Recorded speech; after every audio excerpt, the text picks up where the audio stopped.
Nike Air is not a shoe, it's a movement. 1, 2, 3, check. It's okay.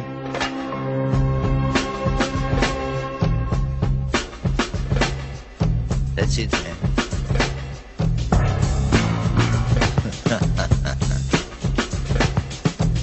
That's it, man.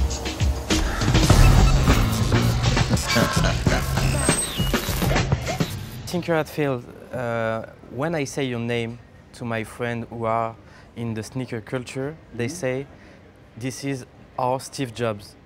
So what is the job of the sneakers Steve Jobs? Oh. What is your job? What is my job? I think that's a question not often asked, actually. Good question. I think my job is to be a storyteller. And the best way to tell a story, I think, is with an object of desire. And how did it end up being what it is? And the stories that drive the design work really are what is most important to people. And so I think that's what I would describe myself as I'm a designer, but I'm really a storyteller.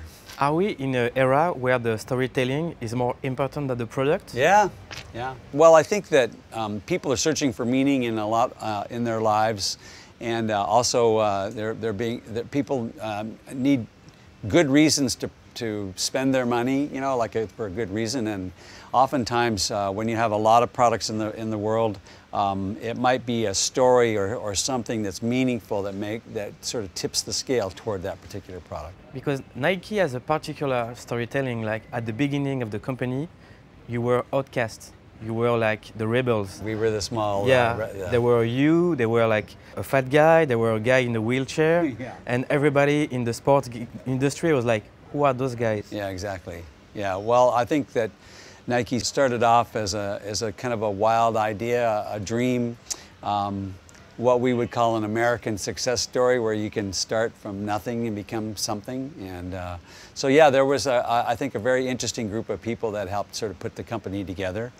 And now, you know, all of these years later, our stories are complex and interwoven with all different kinds of athletes and entertainers, and they're global stories, just like what we're doing today. We're trying to reach out and understand people all over the place. When you're doing a story, is there a thin line between the truth and what you want to say? I think you're probably right that there is a thin line. However, you know, something that's sort of different about us than, say, a fashion company is that when we tell a story, it has to sort of lead to some sort of improvement in performance for an athlete. So the stories have to probably line up pretty well and not be, you know, quite so made up. Yeah. Right now you're 65 years old. 65, yes. When you were a kid, how did you imagine the future that you're living right now? How should a 65 years old guy look like? Do you think that you were able to be like in a t-shirt dressed like this and being one of surfing and enjoying your life? Yeah, no, I have to say that, you know, when I was younger, I didn't envision trying to still be young and active, you know, because I think the people that were older when I was a kid, they were kind of chill, you know, not doing that much. And so I think the era that we live in today is sort of full of people that realize if you treat yourself properly, you might last a long time, and you can do more when you get older. People like you, like designer, architects, thinkers, you pushed the limits of the athletes. Every time in 20, 30 years, you've pushed those limits. Right now, you're putting a shoe with technology inside and electronic inside. Mm-hmm. Do you think that we are going into a new era with the transhumanism, with the technology incorporated in the body? But we're moving in sort of two different directions at once. One is to design products that are more natural and they feel like nothing at all. You know, they're like more minimal, you know, whether they're free shoes or the breaking two. And I think that's one branch of the tree, that is Nike. The other branch is like the ultimate in technology that might help certain people perform.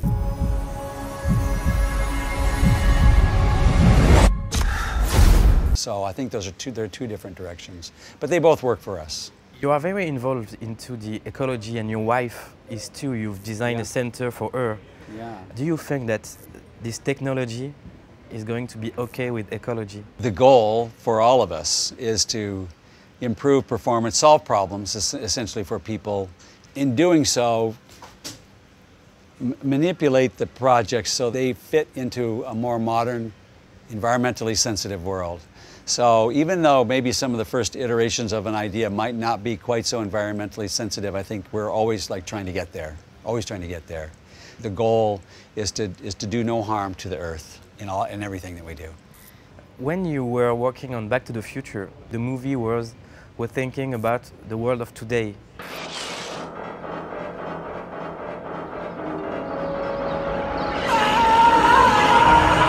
Are you happy of the future that we are living right now? Well, personally, I'm happy because I feel like I work for a company, and I personally try to do good things for other people. Part of the Air Mag project, which preceded the HyperAdapt 1.0, was all about raising money for Parkinson's disease, you know, with Michael J. Fox. With your help, we'll continue to do whatever it takes to help speed a cure for Parkinson's. We didn't have to do that, but we chose to do that, to pour all the proceeds into helping people with that particular challenge.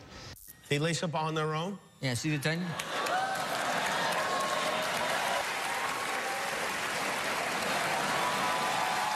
We should all help others when we are able to do so. Yeah. I was talking of the beginning of the company, like at the board of Nike, you had one of your friends who had a wheelchair. Yeah. You dedicated your life to do products and sneakers who can increase abilities of the men. Are you working for the handicapped people? Do you have in your mind a phantasm of technology for them? Yes, yes. We actually are actively pursuing products for people who have you know, unique challenges, and we like to think that everybody has ability. We like to sort of tailor-make projects for people with certain abilities. And so let's just say someone doesn't have quite the dexterity to tie their own shoes. The HyperAdapt 1.0 would be a very good product for that person, right? So we thought about that all along the way. And Michael J. Fox has some challenges in that regard, and so it all worked out well, you know. And yet we have this other project called Fly Ease, which is really designed to be like a basketball shoe that has really no motors involved, just a very carefully designed zipper that tightens up the shoe for those who can't tie laces also. Maybe these things make me feel like I can do things that maybe I wouldn't normally do. It's always about just striving to be better. I see in your eyes that you have an emotional feeling with your creations. Yeah. When do you have the more emotion? Like, is it when you see an athlete like Michael Jordan wearing your shoes doing a performance? Or is it when you see that you can change people's life? Yeah, I think... Like Michael J. Fox. Yeah, I think one of the most emotional products that I ever worked on was the Huarache. It was a very soft, stretchy shoe, and a lady wrote me a letter, and she was unable to run because her feet were crushed underneath a taxi in New York City. And she wrote me this letter because she hadn't been able to run for 4 years. But when the Huarache came out and it was so soft and stretchy and it didn't hurt her feet, she was able to start running again. So the letter was for her was very emotional, and when I read it, I felt like that was one of the highlights for me at Nike. It wasn't about winning a gold medal or a championship. It was about helping somebody who previously couldn't even run. Can we talk about the process and your relation with the creativity? Like, it came from an accident for you. You mean it's like Newton, you know? Yeah. Well, I think that a lot of new ideas come from accidents in general, and because I think failure or accidents almost forces you to try a little harder, and sometimes things fall into place just because there's some chaos, and so that's probably true for me as well. Yeah. What is the failure that you think that you fought in your life? Well, I was injured as an athlete myself. It happened during when I was at the university level. And I think everybody thought I was going to be like a gold medal winner in the Olympics kind of a thing. And I was, so I lost the ability to sort of be that good. So I had to focus on something else. And I didn't even know it at the time. I was fortunate to be artistic. I could draw. And I didn't even really know it until I really had to refocus on something else. So you could say the accident was a good thing, because it helped me refocus on something other than sports, which was design and architecture in this case. I wouldn't have chosen to have the accident, but in many ways it helped me appreciate what it's like to be diminished. And it's nice to be able to help people who have gone through that same experience. How do you feel when you watch your life? And what is the greatest moment of joy that you had? Oh, yeah. Well, I am very proud to have, been a designer, but I think I'm more proud of being a teacher, whether it's my own children or it's younger designers at Nike, and I do some coaching in sports. And I think there's probably no higher calling than to help other people that way. You know, when you have some experience, you share your experience. So I think that to me is probably the most important thing for me. You know, that's what makes me feel the best. And as a teacher, who taught you the most important stuff? Oh yeah, I had three really important ones. One was my father, who just taught me how to work very hard, and he was very hard on me. But that was good because I learned that. I learned that you needed to work hard to succeed. My second teacher was Bill Bowerman, who was one of the founders of Nike, and he was all about being smart and strategic, and you can work hard, but be smart about it, and be strategic, and don't work hard all the time, rest. And to have a strategy, a long-term strategy. Then the third teacher was Phil Knight, the other founder of Nike, who really taught me about passion, having a passion, and which drives you to try harder also. And also to be loyal to those around you, because you'd never do anything by yourself. You have to have others that are part of your family that help you get, achieve important, parts of your life, achieve levels of your life that you might not ever get there without the help. So Phil Knight really taught me that. And those are three pretty good lessons. And what is the joy that you have in your life right now when you teach, when you do masterclass? Sometimes I feel like, when people ask me to speak, I'm supposed to be like a Nike commercial or something. And that really couldn't be further from the truth. I think it's just sharing what I know. I may not always have all the answers, but if I tell stories about my own experience, people learn from that. And I'm willing to do that, just like we are here today. But I'm willing to do that to young people, with young people who call me up or write me a letter. And I try to share my experiences and hope that they maybe learn from those experiences. So that's good. The word inspiring is a word who's always close to your name when we talk about you. Like, where do you find your inspiration daily? I'm always inspired by sports and athletes who achieve great things. But as an individual that travels around the world, I have to tell you that I'm also very inspired by just personal stories that you learn from just talking to someone in the street. You might not even know them, but you find out interesting things about people all the time. People who have had challenges, or people who have, maybe they haven't achieved greatness, but they have overcome something very difficult. And I just think that's really inspiring. The other part of being inspired is to look at other areas of design, like architecture and automobile design and fashion, and I think those, if you just sort of combine all of those experiences, I often say that when you sit down to design the next new thing, it's a culmination of all the experiences you've had in your life up to that point. That's a good way to look at it. The story says that you've been inspired by Georges Pompidou Center to do the Air Max 1, which is the most popular sneaker of all time.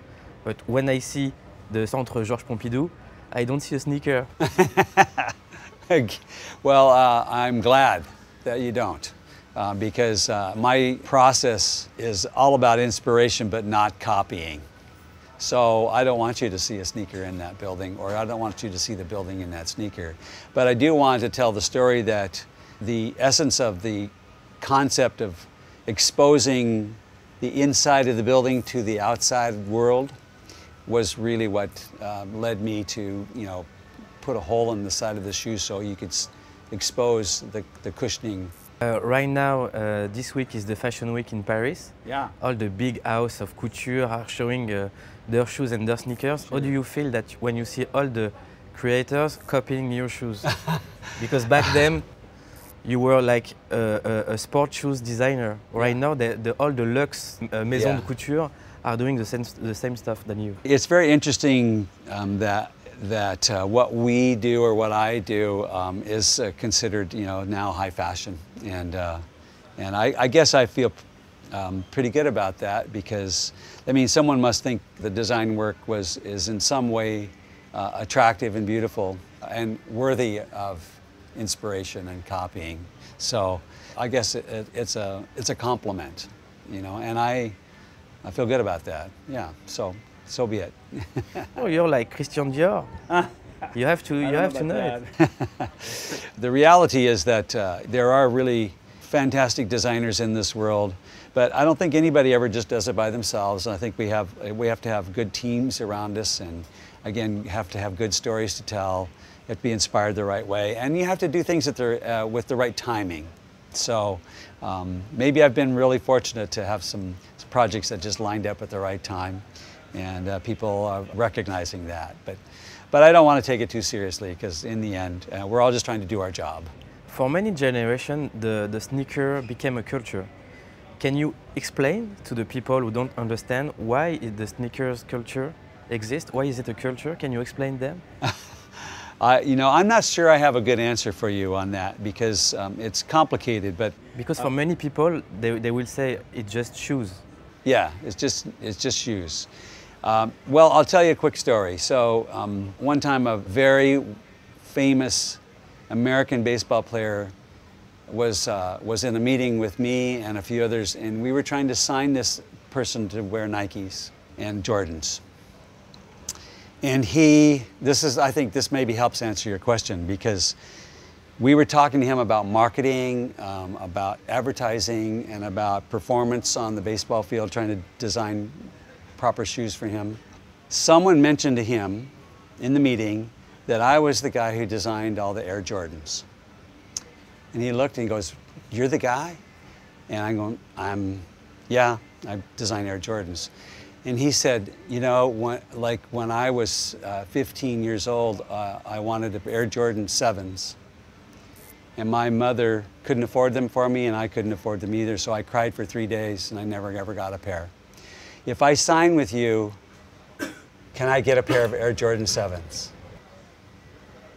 And this guy is famous and, a millionaire. And his only thought, forget marketing, advertising, baseball, his only thought was, this is finally my chance to get a pair of Air Jordan, the 7s that I never got when I was younger. And that says something about the passion around sneakers for young people. And it has a lot to do with identity, it has a lot to do with fitting in, and it has a lot to do with maybe sometimes not getting what you want and then somehow finding it later.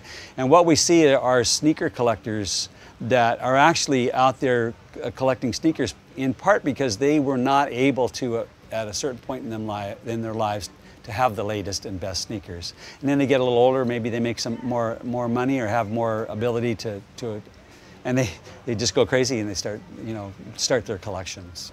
To me, there is two sportifs that will stay forever in history. There is Zidane and Jordan. Can you tell me something about Michael Jordan, who makes the difference with all the athletes? I think both of those athletes are very similar from this perspective. They are the best in the world at the most important time. With Zidane, it is! The great man produces a great moment. So Zidane scores goals at the very end of the match to win. and Michael Jordan would do the same thing. That's because they're very competitive, and they're talented, but there are lots of talented people, but they're able to focus their talent at the most important times.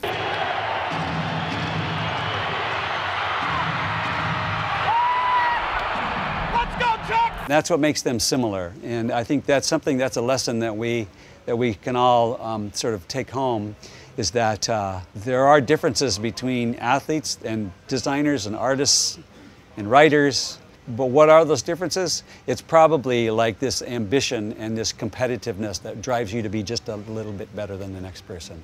That's what those guys represent to me.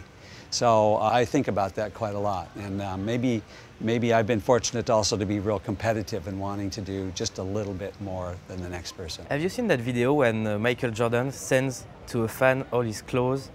Yes, yes. Harrison is 33 years old and has autism. He is unable to work, so he dedicates much of his time to basketball. Jeffrey, this is Michael Jordan. How you doing? Pretty good. So I sent you a bunch of stuff so that you don't have to wear the same outfit. You can wear anything you want to wear to go out and play basketball now. I've been with Michael when he would stop on his way to, like, we'd be in the car driving to an NBA championship basketball game, and he would stop and talk to kids on the street and give them tickets, give them advice. And there are hardly any athletes that would do that on the day of top competition. He was able to always be generous and interested in others. And then once he got on the court, of course, he became very competitive and, you know, talented player. I still haven't seen that in anyone else yet, you know, stopping and talking to kids on the way to the match, on the way to the game. You're working with Drake? Yeah. Yeah. Getting involved into the culture fully? Yeah. Yeah. Can you tell me about it? Well, I can't tell you too much about the projects, but what I can say is that all around the world, there's this blending of culture, sort of youth culture, and certain sports. And so in the world of hip-hop and rap and that kind of musical side of the kind of urban life almost, there is a very close relationship with the sport of basketball and also maybe some other sort of urban type sports. When I talk to a rapper like Drake, they have a lot of the same characteristics as the basketball players, you know, very competitive. They like music, but they also like sports. They might go play a little basketball themselves. And so there's a very close relationship in this, especially the urban street culture, between sport, music, and art and design. They all kind of sort of match. They intertwine. It's pretty interesting. I'd like to ask you something. I have a pen and a blank page to say what did this conversation inspire you? If I give you this? Yeah, sure. Yeah. Sounds tricky. Okay. All right. So this is what I think about, what I'm thinking right now.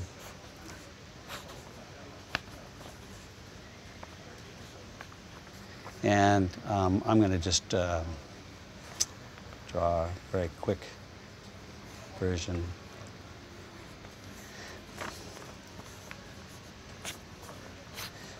So I'm going to write something, okay? Yeah. So the bright lights of the world are shining on, at this moment, special innovation in sneakers. There you have it. Thank you. So I'm honored to be the subject of such a big-time media operation, and it's not often that this happens, and I want to thank you for that. And this is what I feel like this is an honor to be the subject of the stories that you want to tell. Thank you very much, Tinker Hatfield. I have one more question, okay, and the last one. Yeah, okay. This show is called Clique. Clique. What is your definition of a clique? Of a clique? Yeah. I have, to me, like, I guess the first thing that comes to mind is actually not the sound. It's like a special little group of people. Welcome to our clique. Yeah, yeah, exactly. I am honored to be part of your clique. Thank you very much. Okay.